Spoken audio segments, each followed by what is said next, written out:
I'm doing good. How are you? I'm good. I'm good. I'm good. First, I'd like to welcome you to the newly branded Booked and Busy podcast. Welcome, welcome, welcome. Thank you. I'm So, glad to be here. if you guys don't know this lady right here, this is the beautiful, the talented Selena Brooks, author Thank you. Selena Brooks. Ma'am, do I see a Saints t-shirt? Don't, cause guess what? Yeah, I'm the same as you. I'm girl, looking down at us.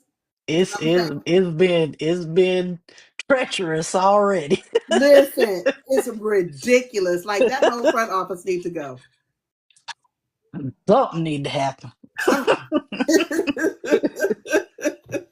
So we have that in common. Yeah. So let's begin this interview. Let's talk a little bit about Southern Sizzle. Okay. Ma'am, what was you thinking? I don't know. I read it sometimes just to like maybe try to get some more ideas or something. I just be like, who wrote this? I mean, I don't know where it came from, but it came out. So we have hold on, I don't want to say her name wrong. Let me just make sure I'm saying her name right. Is it Solana? Sanaya. Sanaya. Yeah. And then we have her cousin, Hmm. Reese. Yeah. And then you have, and I can't stand him, Ryan. Yeah. That's the usual response. I cannot stand Ryan. And then we have his best friend, oh my God, Andre.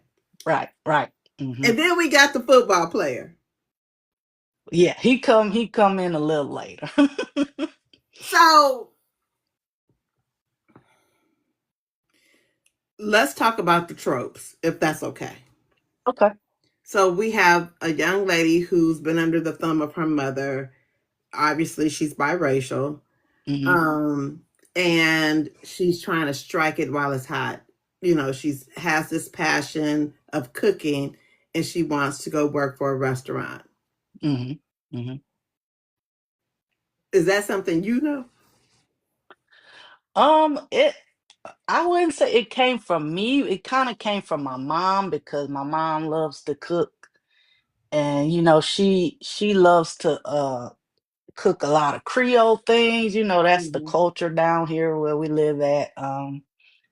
And it just kind of gave me the inspiration to write about someone that, has that passion like her. Okay. So she's a chef.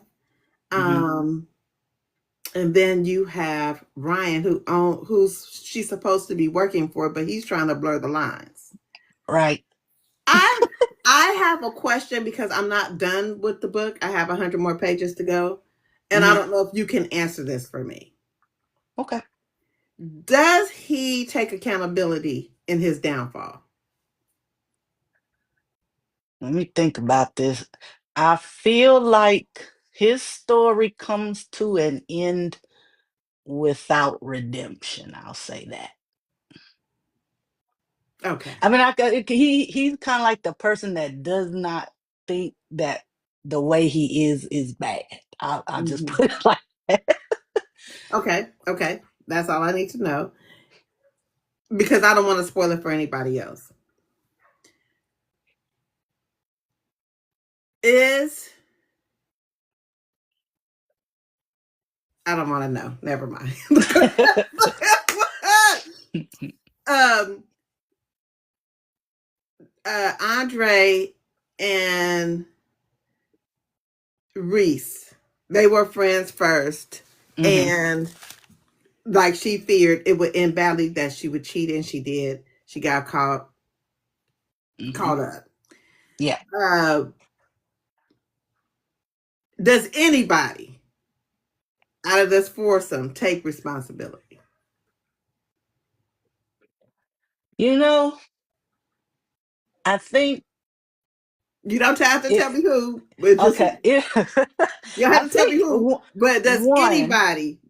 one person I will say does do like some have some regret, and I say that because I think they're all pretty young. I was young when I kind of started writing this story. And I mean, I feel like sometimes young people they don't really care or think about consequences and things like that. And so I think if there is one person in the story that actually shows some type of regret for their actions. Okay. Yeah. Okay. I think that's a fair assessment.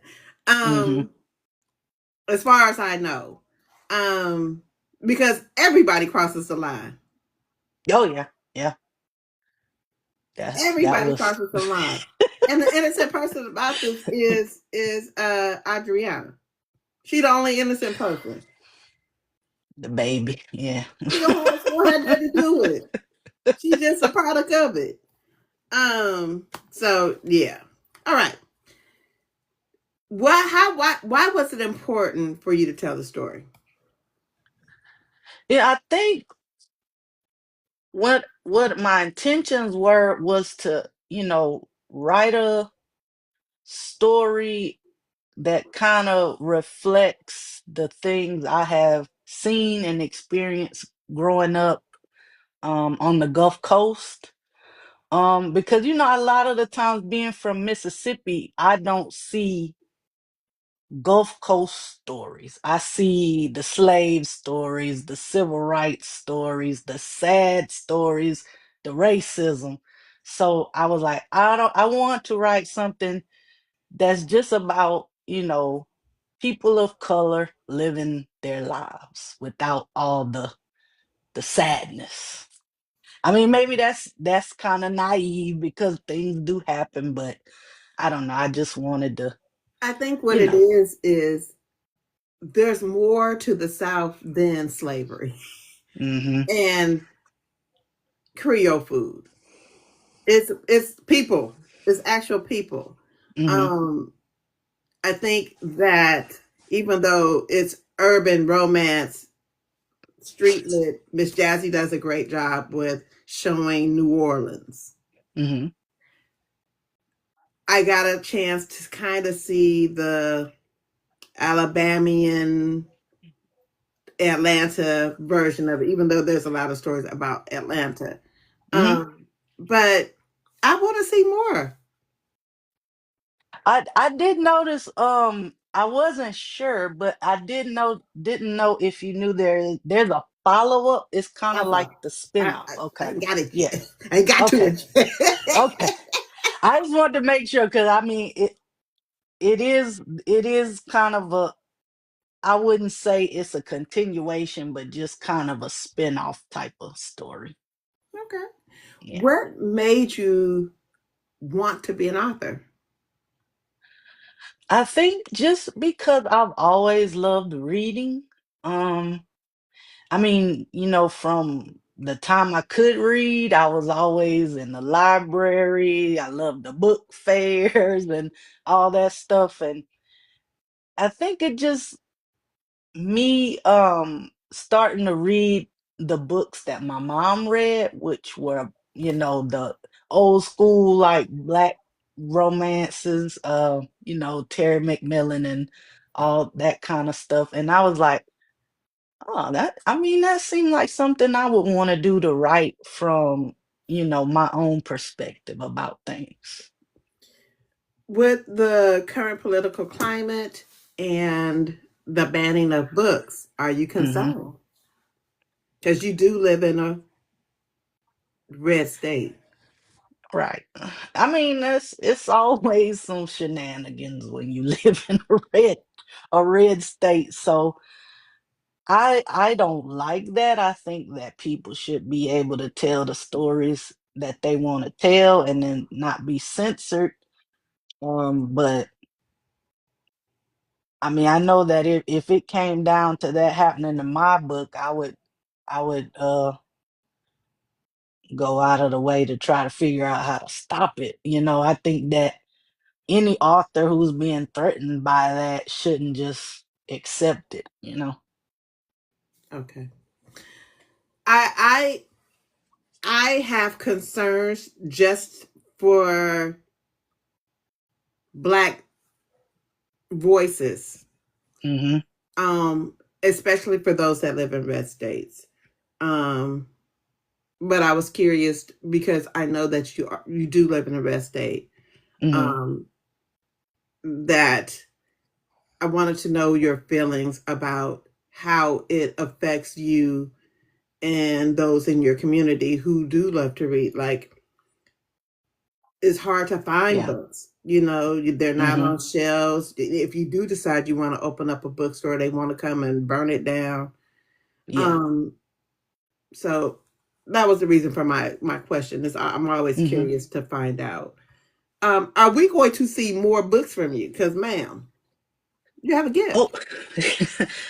Well, I have had this kind of long hiatus between when I put out Southern Scramble, just because been having that little imposter syndrome feeling, not having like much success, or just trying to figure out how to find readers. And um but I do still want to write. I do have ideas. I'm kind of on hold right now. Got my laptop, which is where I do most of my writing, is in the shop. So, but I do want to continue to put more stories out in the future. Do you have a favorite trope? Um, I don't think I have a favorite, but the one I have come to enjoy recently is the enemies to lovers, which is something that I haven't really tackled. So I'd be interested in maybe trying to do something like that. Are you an outliner or are you a pantser? You know, I kind of feel like a little bit of a hybrid, because what I like to do instead of outlining, because I don't want to like pigeonhole myself, Mm-hmm. I try to write notes every time after I wrap up a section or a chapter. I'll take try to write notes about where I want the story to go, but I kind of leave it a little vague so I could just be in the moment, you know what I Mm-hmm. mean? So kind of a little bit of both. Okay. Okay. Um, when you saw your name and you got your first physical copy of your book, Mhm. what was that like? Well, to tell the truth, the first cover with the flames, that was the first version. When I was using a publisher. So that one, it felt surreal because it was the first time I ever even imagined that it would actually happen. Like, because I've been wanting to be a writer since my teens, and it took so long to actually sit down and finish Southern Sizzle in the first place. So it was really surreal, but I think I felt a little more pride when I actually did the version that I published myself. So just because I put a lot of effort into make a lot more effort into making that one happen. Do you recall the book that made you fall in love with reading? Hmm. It was probably a book I read in school, which it's a well-known book.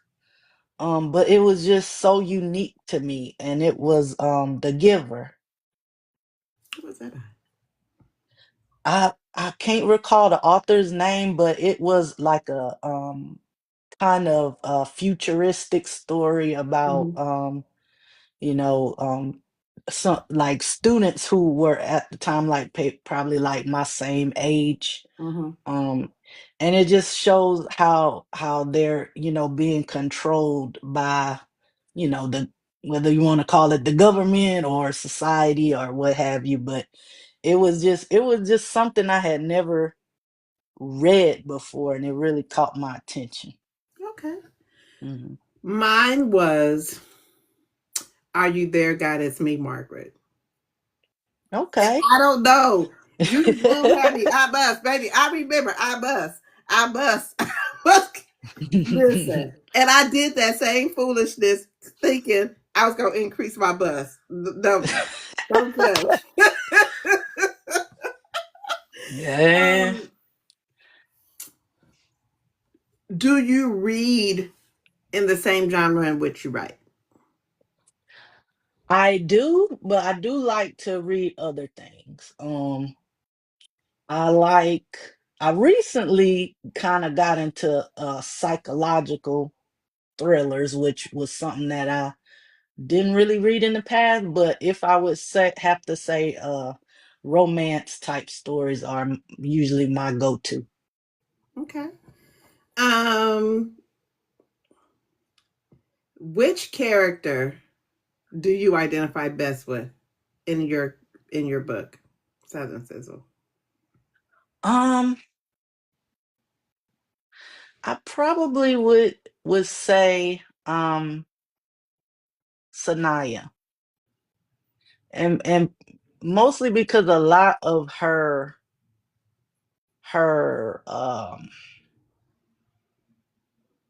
personality, I kind of feel like comes from the way I see a lot of things, as I feel like I was a little bit sheltered as a child. And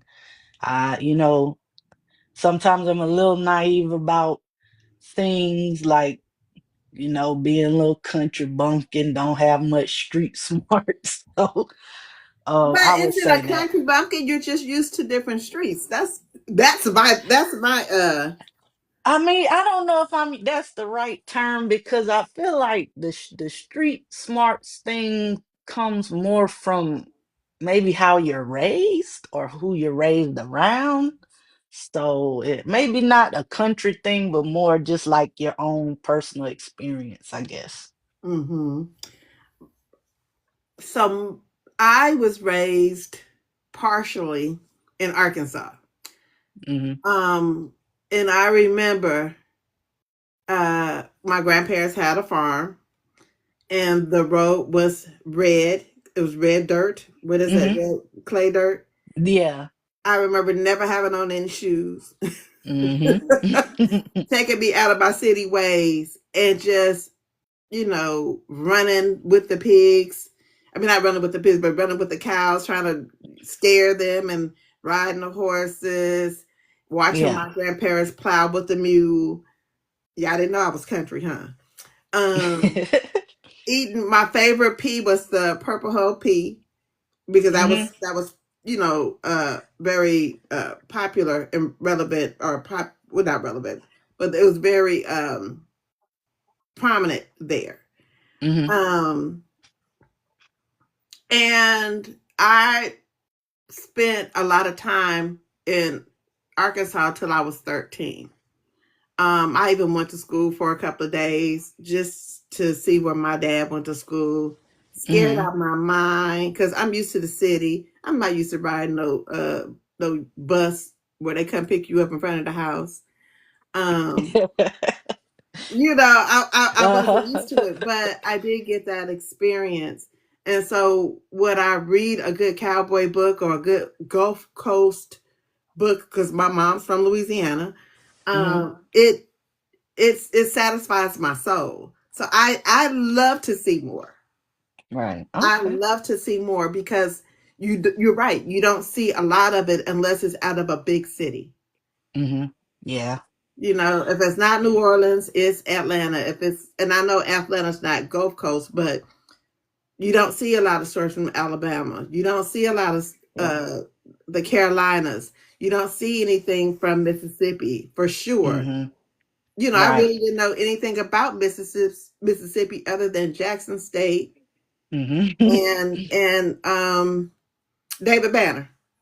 Yeah, yeah, yeah. I So, mean, and I say I kind of felt like maybe I could actually do this when Jasmine Ward started mhm. publishing. She's actually, we're from the same little small town. Um so when I saw that, I was like, well, she, kind of got the same roots I do. Maybe I give it a shot. So, And I mean, if that's in your spirit, I think you should, because hmm it will give the world insight over than what the media is saying. yeah, You that's know what true. I mean? Hmm. I'm not saying they got to fantasize Mississippi, but you do have firsthand knowledge where we don't. Right. I mean, I would say, just like any place, there's gonna be misconception from outside of the community. But the thing about it is that you can't be naive about Right, the history of Mississippi, which is not great. right. So I just have a different perspective. A lot of times people will ask me, how could you live there? Like, because I actually left and went to Texas for 10 years and then came back. Um, that, like, how could you live there? How could you want to live there? And I'm like, I'm from here and I had a great time growing up out here. I mean, it was boring at times, but we had our little, childhood. We had our teenage things that we did, and it was just normal. People ask me if I ever been discriminated against, and I was like, if I was, I ain't know it. So I mean, I know people have different experiences, so I guess with me not really seeing that other side, is hard to hold that against the whole state of Mississippi. But the thing, this is what people don't, I don't think, understand. You got to be discriminated against whether you live in a big city, a Democratic state, a red state, a small Hmm. town. It Hmm. doesn't matter where you are. If they want to discriminate against you, they're going to do it. Yeah. I've been Yeah. discriminated. I live in Oakland. It's predominantly black. Hmm. And That don't stop them. exactly, exactly. You know, I've been told I didn't have enough money to shop somewhere. Uh, Yeah. I was in Louisiana when I went to Grambling. Right. Right. Right. Uh, I was discriminated there. So it Yeah. don't matter where you're from. It's the color of your skin that they care about, and which is stupid Oh to yeah. me. Oh yeah. I mean, I had never like upfront in my face been, treated differently because of race until I got to Texas. So that was weird to me. I was like, I thought I was coming to a place that was more progressive. I know they're a red state too, but you know, supposedly more progressive, than Mississippi. And I didn't got hated on more over there than when I was in Mississippi. And they don't care. But we digress. We're gonna move along. So Yeah. I Okay. have a question. You said you're an avid reader. Hmm. Do you have a book boyfriend or girlfriend? Because I got both. Oh, you know, I don't think I do. I just feel like most of the books I read, it's some good men characters in there. I mean, every now and then you get a Ryan, but I couldn't even pick one. But I mean, it's some people writing some good men. I will say that. Um, was What was the hardest part about writing your book? Um, it actually was believing in making it happen. Like, because I started and stopped so many times that it kind of felt like I really didn't see it happening for myself. But once I got to a certain age where I was like, well, I'm gonna do it now, or I probably will never finish it. I just went really hard at it, working piece by piece every day. And I think it's just at that time I had really built up confidence that I didn't have before. So just finding that confidence to make it all the way through to the end was the hardest part. What's your favorite part of the book writing process from start to published? I think my favorite part is when I do my rereads and my edits, because it it's like when I'm actually writing the stuff, I don't I don't know how I want to say this. I don't really have a clue as to how good or bad what I'm writing is until I go back and reread it and see what needs to be changed, or what maybe I made a error or something like that. So that part is where I see that y- you kind of see that, maybe you do have a gift, or maybe you do have something, Mm-hmm. and it makes you feel good and feel confident about sharing it, with the world. So Okay. Um,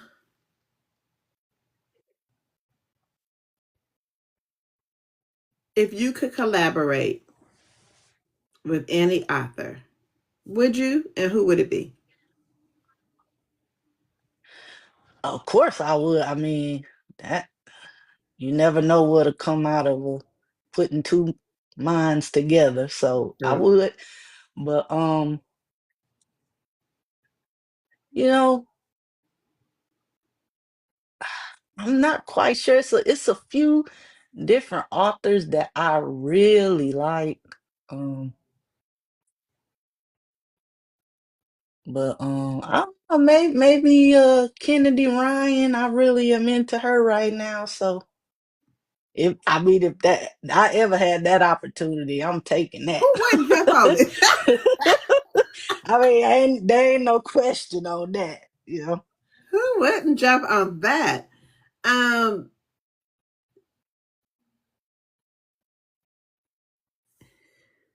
when you wrote this book, did you choose? I'm always interested in character names and how you guys come up with character names. Did you choose character names? Did it, or you just they were already on your spirit and you just said, "Let me just write about these people because they talking to me." Yeah, it's kind of was like they just came to me, type of thing. Like, it wasn't really any significance to the name. I couldn't even tell you people I know with those names. So they just kind of came to me. There is a funny story about the Sanaya name. Mm-hmm. I that kind of just came out of nowhere, and it was a unique name that I had never heard before. But come to find out, it wasn't that unique, because years after I finished the story, my brother got engaged to my sister-in-law, and her daughter's name is Sanaya, and she spells it exactly the same. I was like, that it took me back. Like, when I first met her and her daughter, I was like, hold on. But that was a very weird coincidence. I know a Sanaya. they spell it differently, but I know it's Anaya. Hmm. Yeah, I mean, I thought I was just putting letters together. I didn't know it was actually somebody's name. What's the one thing you will always put in your books? Oh, ooh, I think I always like to show positive and negative in people. I don't like for people to be all bad without, I just feel like there's always gonna be good things and bad things about everybody. So I just like to show that nobody's perfect and nobody's just trash. So you like to be multidimensional with your Yeah. characters. Like you want them to, it's layers to them, good and bad. I mean, I try. Sometimes I might not succeed because I mean, every time somebody reads the book, they're like, "I hate Ryan," and Ryan got the hell on my nerves, baby. they ain't no coming back for him. He's done. So I mean, you try, but you don't always succeed. Oh, Ryan. Oh, but only because I know men like him. Hmm. They feel like there's nothing wrong to do what he did. Right. So y'all got to read it to find out what he did. Um, do you read reviews? I do. I don't get a lot, which might be a good thing for right now. But the positive ones, of course, I love. The negative ones, it don't feel good, but you got to take the salt with the sugar. So hey, everybody ain't gonna like everything. And that's the truth. That's the truth. What's too far uh in your books that you won't do? Well, what trope or what Mm. storyline won't you ever write?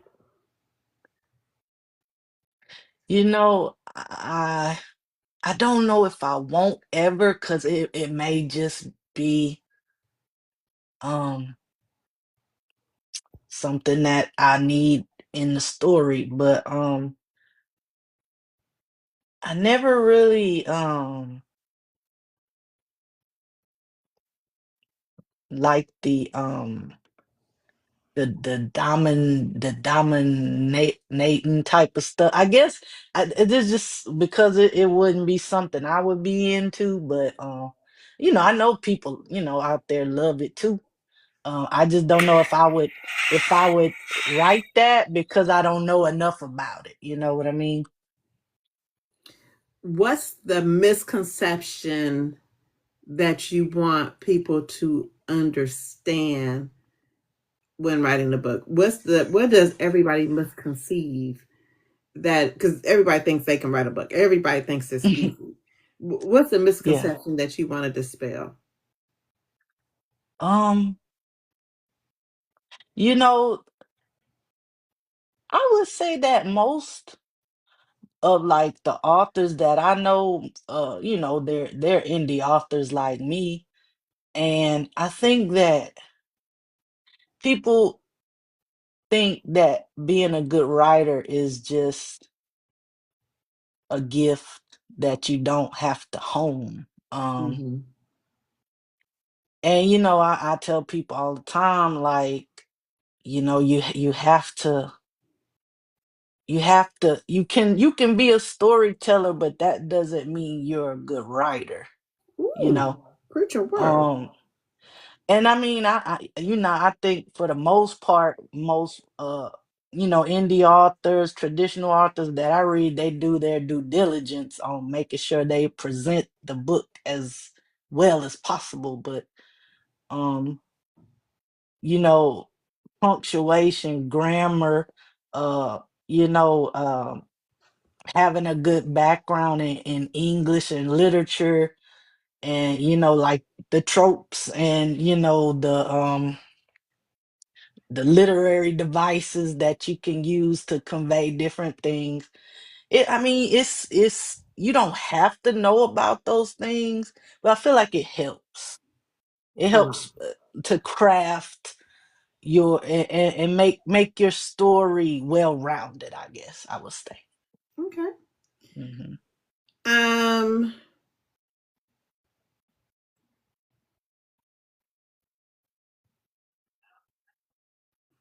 Hold on. What's the most important part of creating a book for you?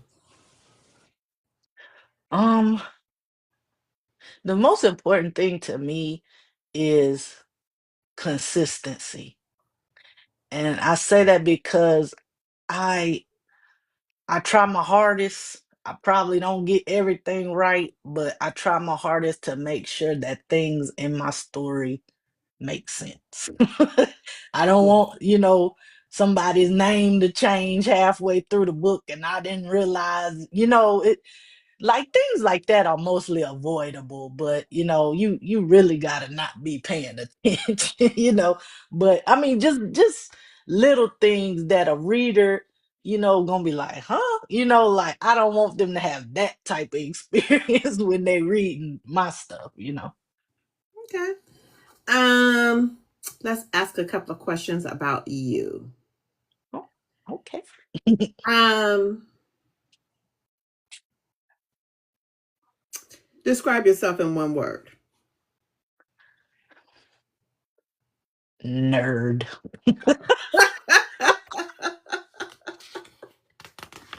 Okay. Okay. Um, what hates to see you coming? What hates to see me coming? Uh-huh. Ooh, uh, crawfish. They out of season right now, and I hate it. Okay, I like it. I like it. Um, Fill in the blank. Blank is life. Family. Okay. Complete the sentence. My pen is Ooh,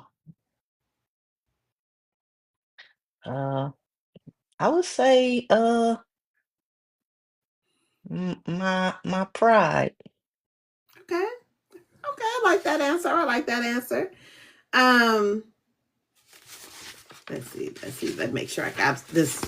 All the good questions. What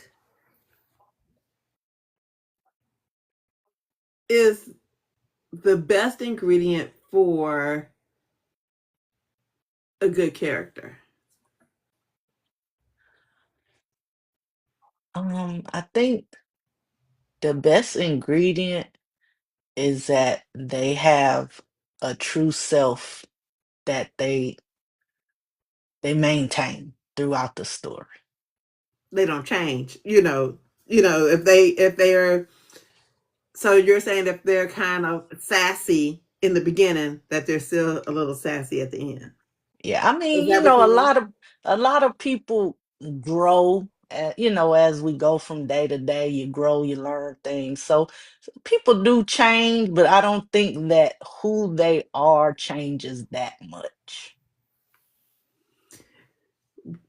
What is the one thing you want your audience to know about author Selena Brooks? Um, I guess I just want people to know that, I'm a writer that writes out of, really having a passion for writing and having fun, writing. I never, I try never to look at writing as a chore or work. So I hope that, the whole point, is of course entertaining, others. So I just hope that the joy that I find that I can spread to readers. Okay. I'm ready to pop your shit a little bit. Just a little bit, just a little bit. Um, is there any events, books, releases, anything coming up? Any appearances? Not this year because I haven't been in a space due to my regular job to do a Mhm. lot of traveling.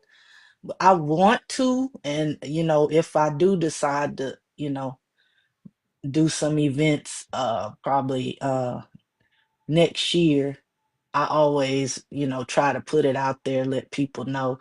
Most of the events that I've done have been more local things. So um I love doing those, but I do want to branch out a little bit. But as far as upcoming stories, I've been doing research on this story that I have in my head. I've been kind of just having to jot things down with my laptop where it is. But it's if I do decide to go through with it, it's not gonna be as much a romance as it is kind of an an exploration of like the kind of like issues between your religion and exploring like your sexuality type of thing. Mhm. It's kind of like I had an idea because I know n- maybe not a lot of people have the experience of being black and Catholic, which is what I was raised in. And it was a unique experience when I would get with my friends because they were normally Baptist or something outside of Catholic. So it was kind of, I feel like a unique experience that might, open some eyes to some things and then might make other people feel seen for the first time. So it's something that I'm thinking through, but I'm not quite sure if I'll get through it. I went to so I always got something, but I actually went to Catholic junior high and high school, so I understand what Nice. you mean. Even though I'm not Catholic, I understand the Catholic foundation. Mhm. Mhm. Um, Mhm. going to church and praying and confessing and the altar Mhm. boys and the Right. listen, I get it. Um, and I love to see it, Yeah. because black people are not just hooting and hollering at a Baptist church. They are Catholic too. Mhm. Mhm. Um, they have rosary beads and all the things.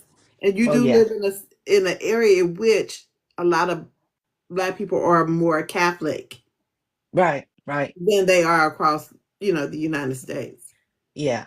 And the conception when say I'm Catholic is that I go to a white church, which I've never gone to a white Catholic church, unless I was, visiting somewhere and didn't know where else to go. But my grandparents actually helped to build the church that I grew up going to. So it was Mhm. mostly people in my family and people in the community, the black community. But there are a lot of black Catholics, is which Hmm. what I would love for people to know. We're just Right. not one dimensional. We are Hmm. multifaceted. We do a Right. little bit of everything. And I Yeah. love to see it. I do. Your voice do need to be heard, because Right. you don't really hear about that. Yeah. Yeah.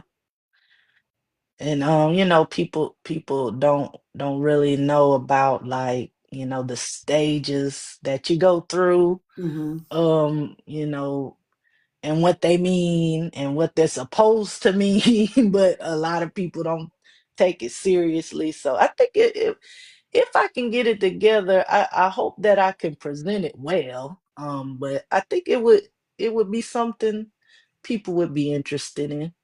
Okay. Um. Uh, Hold on. I just lost my train of thought. I'm so sorry. Oh, Um. Oh, so you're working on a project. We'll hopefully see it in the next year or so. more likely, like, because once I start something, I usually kind of blaze through it pretty quick. I Mm-hmm. don't know if that's a good thing or a bad thing, but it's like the actual hardest part is getting started for me. So, Oh, I remember what my question is. All right. So these are my standard questions for the week. If you can induct three authors into the Author Hall of Fame, who would they be, and why?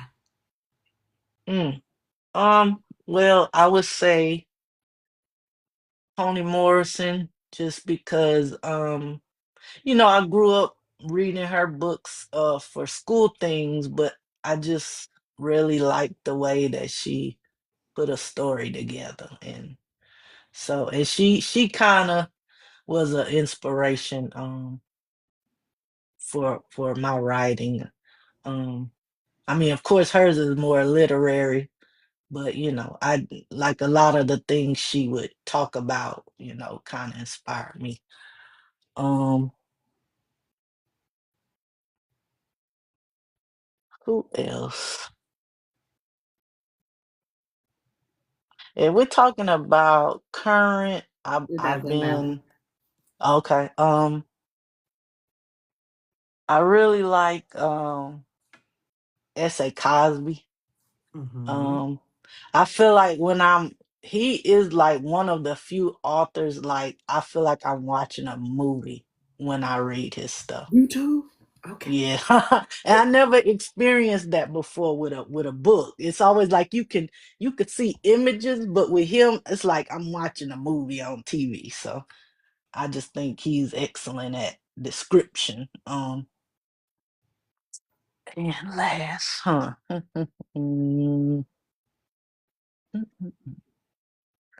Ooh, ooh, that's a tough one.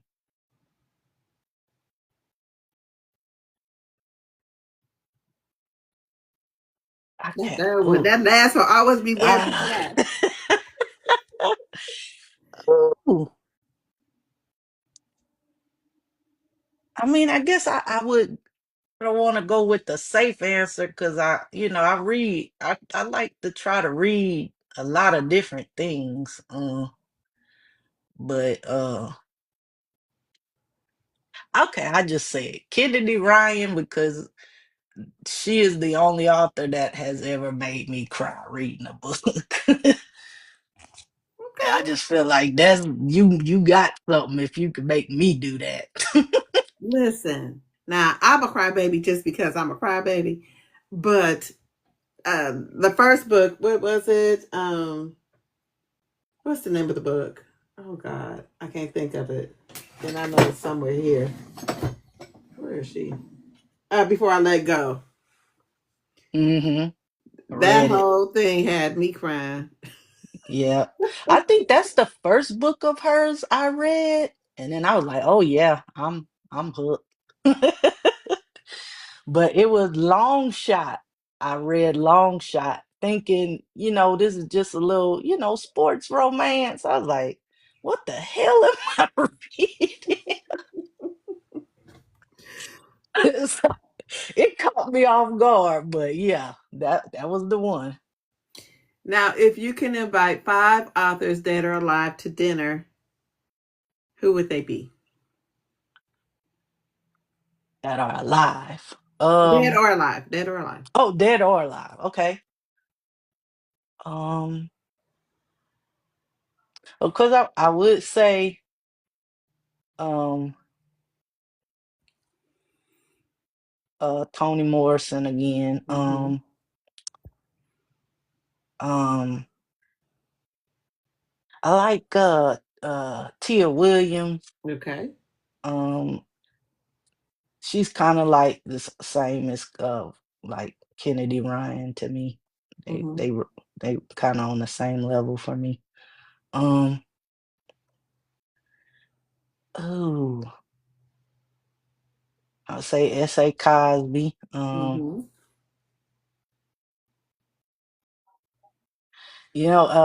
Another author, in a different genre. I want to say her name wrong, but I think it's Tana Reeve do or Tana Reeve.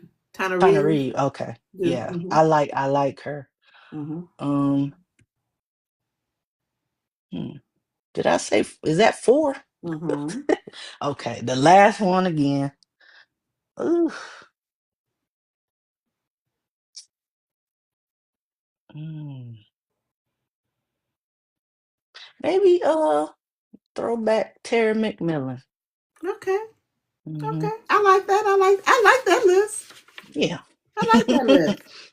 All right. What's the best advice you've ever received in your authorship? um, let's see.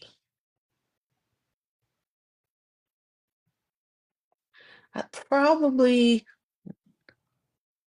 is that just keep writing and don't read your story after you write. Like let it sit and then Okay. revisit later. Like I didn't reread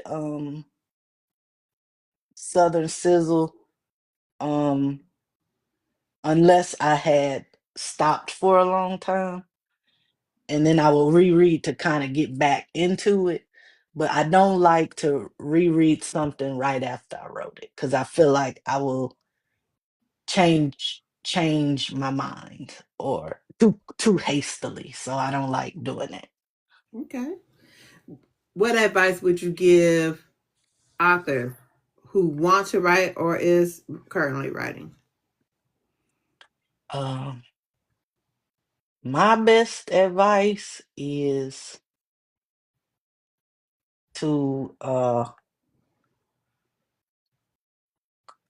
to go out of your way to learn about the subject. Do research. Um, don't make assumptions. Don't write stereotypes without at least going to find out the truth. Like I know we write fiction, but I feel like sometimes people don't try hard enough to find out more about the things they want to write about. Right. I agree with that. 100%. Mhm. And where can folks find you? Where are your social media handles and website? Um, on Facebook, Selena Brooks. On TikTok, Instagram is Selena B, the author.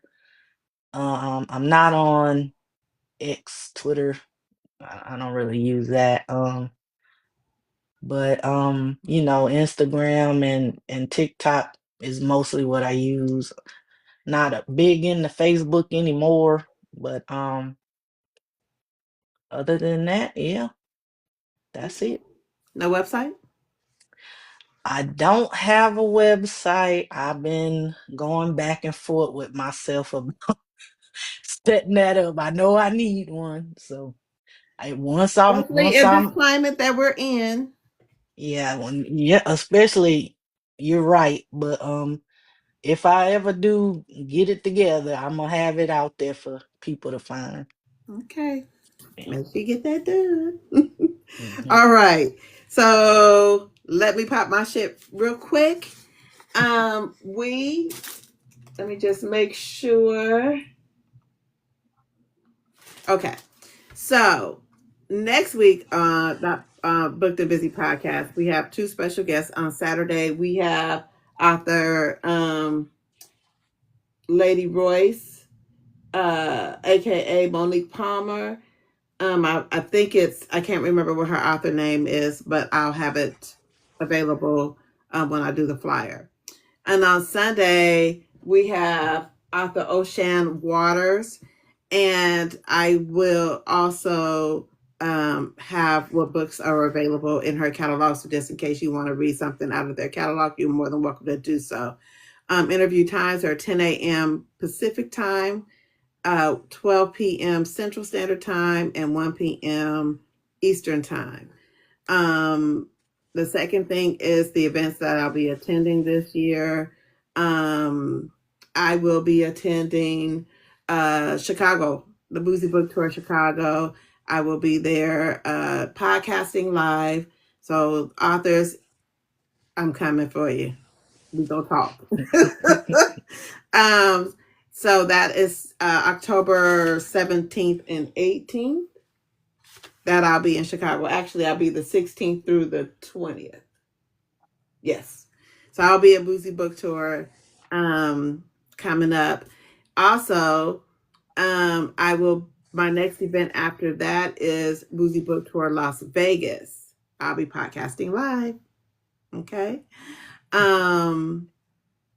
As you guys know, I'm rebranding everything under the BookedandBizzie brand. So if y'all didn't know, I'm writing a book.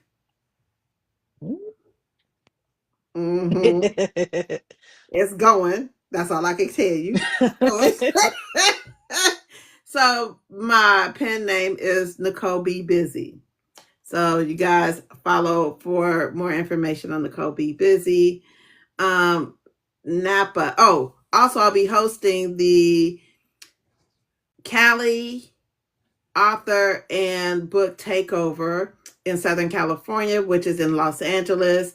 Given by author Shelley P. I will be your host. A time will be had.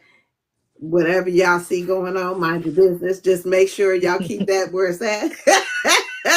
A time will be had, though, okay? So you guys make sure that you get your tickets. That's in April of 2024. I think it's the 24th through the 26th. I'm not certain, but I'll let you know. The other thing is, so I'm doing author takeover. I am doing those two events, as well as I'm giving the Napa trip. So I actually am going today to solidify a few more places so that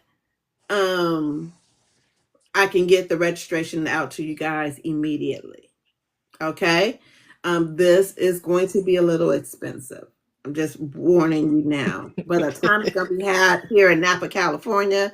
We will be having tours of San Francisco, Oakland. So if that's something that you're interested in, make sure that you follow what's going on. You guys can follow me on all my social medias, Blue Sky, Facebook, Instagram, here on TikTok, Threads, where else am I? YouTube, which this video will be up in its entirety on YouTube. And I think that's all the sites that I'm on. Oh, Substack. So I'll let you guys know if things shall change, but that's where you guys can find me under the Booked and Busy brand. So everything is Booked and Busy as it is spelled right here. And that's it for today. Thank you, Selena. Thank you for having me. I had a lot of fun. Appreciate it. Absolutely. I've been trying to get you on here, and I know I've just been all over the place, but I'm glad I got you on. I hope that you guys go and check out her book, Southern Sizzle. She has a book too. What is that one called? Southern Scrambled. Southern Scramble. And when I tell you it's a messy good time, it's a messy good time. So